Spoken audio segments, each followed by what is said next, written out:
IAS बाबू study में आप लोगों का स्वागत है। मैं अमित सर आप लोगों को केमिस्ट्री पढ़ाएंगे। इसमें केमिस्ट्री से कोई भी डाउट नहीं होगा। अगर बेसिक से स्टार्ट करेंगे, ये आपके यूपीएससी लेवल तक तैयारी चलेगी। कोई भी कंपटीशन का एग्ज़ाम हो, चाहे बोर्ड एग्ज़ाम हो, आपको दिक्कत नहीं होगी। आज पहला क्लास हम लेके चल रहे हैं केमिस्ट्री का। तो रसायन विज्ञान का इतिहास सबसे पहले जानेंगे। रसायन विज्ञान का इतिहास है। रसायन विज्ञान का विकास सर्वप्रथम मिस्र देश में हुआ था। जो रसायन विज्ञान है, इसका सबसे पहले इसका जो विकास हुआ ये मिस्र देश, और मिस्र देश वही जो इजिप्ट के नाम से इस समय जाना जाता है। और विश्व की सबसे लंबी नदी नील नदी, जहाँ मिस्र का वरदान कहा जाता है, वही मिस्र देश। प्राचीन काल में मिस्र वालों कांच, साबुन, रंग तथा अन्य रासायनिक पदार्थों को बनाने की विधियां जानते थे। इस काम में मिस्र को केमिया कहा जाता था। जो मिस्र वाले थे वो प्राचीन काल में बहुत पहले ही वो साबुन, कांच, रंग, अन्य रासायनिक पदार्थ बनाते थे। और वहाँ के लोग जो मिस्र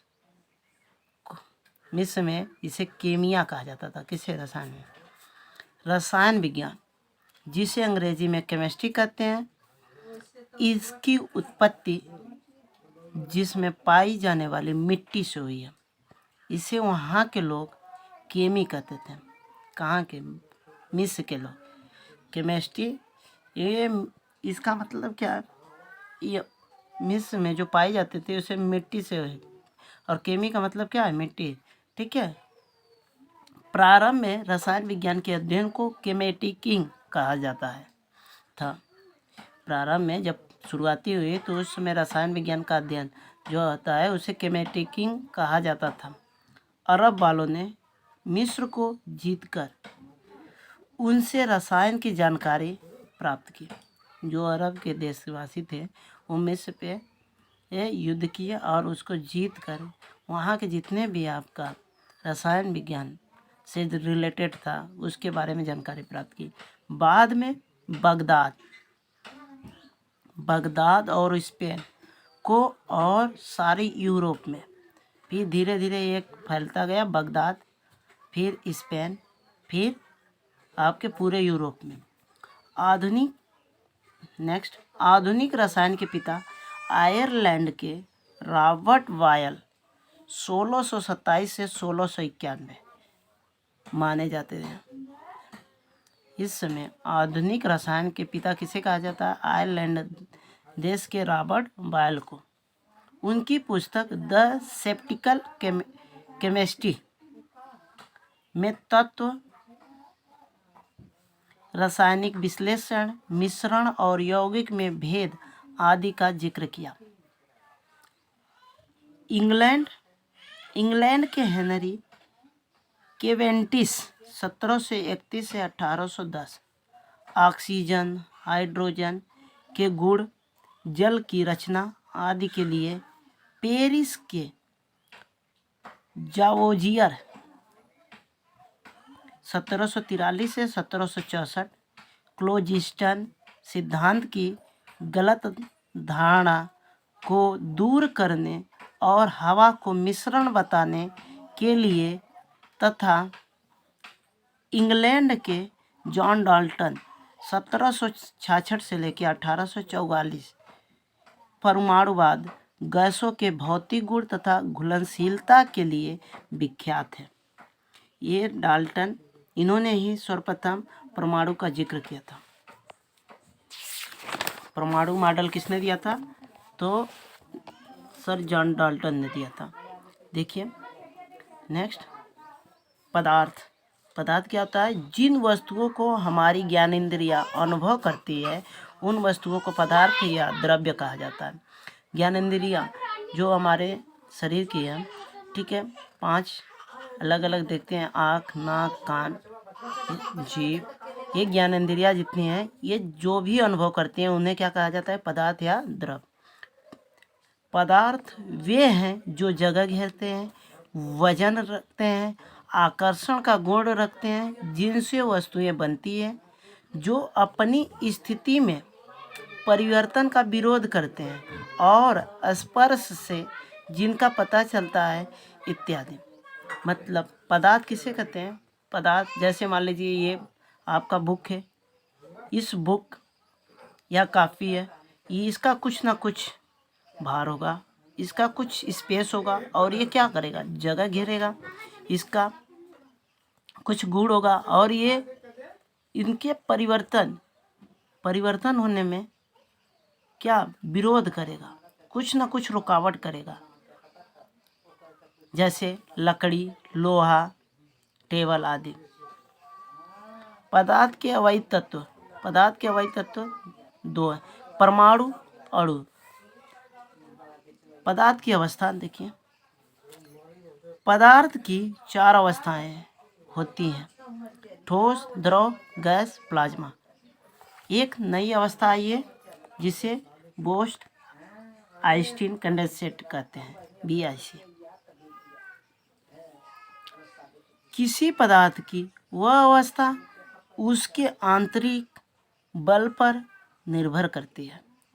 कोई पदार्थ है, उसकी अवस्था जो आंतरिक बल, अंतराआण्विक बल मतलब 2 अणु, जैसे मान लीजिए एक और एक, इन दोनों को अगर सर्कल में ले लिया जाए तो ये पदार्थ की 2 अणु है। 2 अणुओं के बीच में जो लगने वाला बल है, एक दूसरे को पकड़ के खींचते हैं, इनके बीच में जो लगने वाला बल है उसे अंतराआण्विक बल कहते हैं। और एक प्रश्न और बनता है, अंतराआण्विक स्थान, इंटरनल मॉलिक्यूलर स्पेस।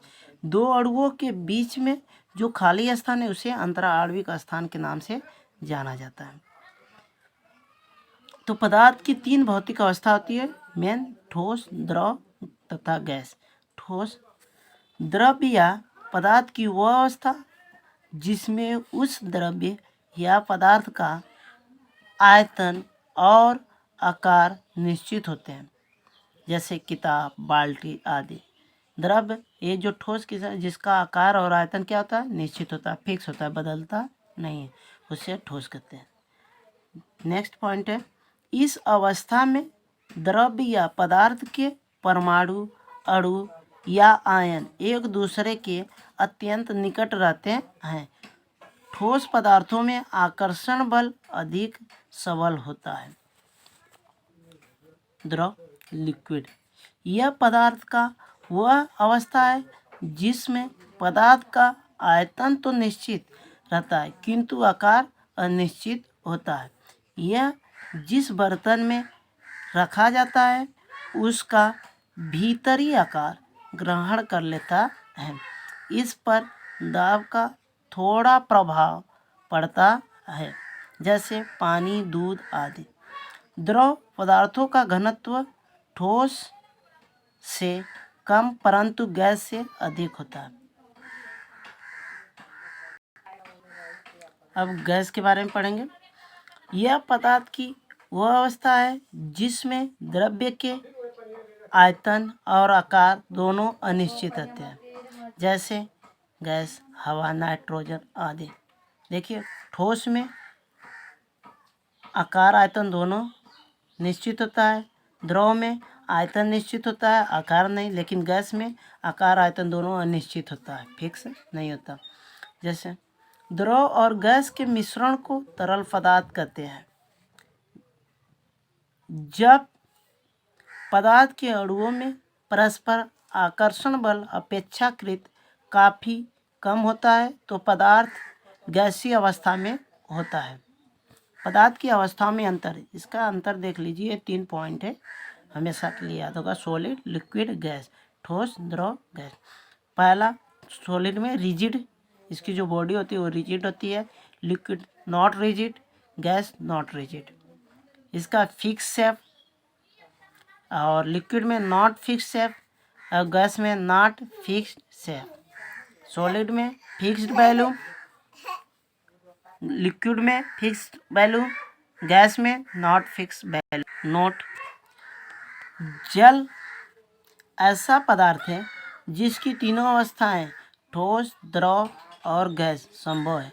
वाष्प पर दाब बढ़ाने से यह द्रवीभूत हो जाता है और इस द्रव पर से दाब कम करने पर यह पुनः वाष्प में बदल जाता है। अंतरा आणविक स्थान अभी आपको बताएं। Internal molecular shape. द्रव्य अत्यंत सूक्ष्म कणों से बना होता है जिन्हें अणु कहते हैं। जो द्रव्य होता है अत्यंत सूक्ष्म कणों से मिलकर बना होता है जिन्हें अणु कहते हैं। इन अणुओं के बीच कुछ रिक्त स्थान रहता है।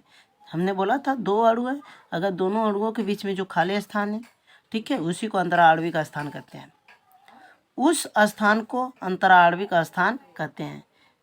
बाह्य भौतिक बलों के प्रभाव से उस स्थान को घटाया बढ़ाया जा सकता है। जैसे किसी वस्तु पर दाब बढ़ाने या उसका तापमान कम करने पर उसका आयतन कम हो जाता है क्योंकि उसका अंतराणविक स्थान घट जाता है। ठोस में अंतराणविक स्थान नगण्य होता है तथा द्रव में ठोसों की अपेक्षा अधिक तथा गैसों में सबसे अधिक होता है। और अंतराणविक बल इंटरनल मॉलिक्यूलर फोर्स, हमने बोला 2 अणुओं के बीच में जो लगने वाले बल हैं उसी को अंतराणविक बल कहते हैं। ठीक है दोस्तों, अब वीडियो ज़्यादा बड़ा बन जाएगा, इसीलिए आप लोगों को यहाँ तक जो भी समझ में आए तो थम्स अप कर देना, और ना समझ में आए तो कमेंट कर देना और इसे ज़्यादा से ज़्यादा शेयर करना। अब आगे का क्लास नेक्स्ट, ठीक है, थैंक यू।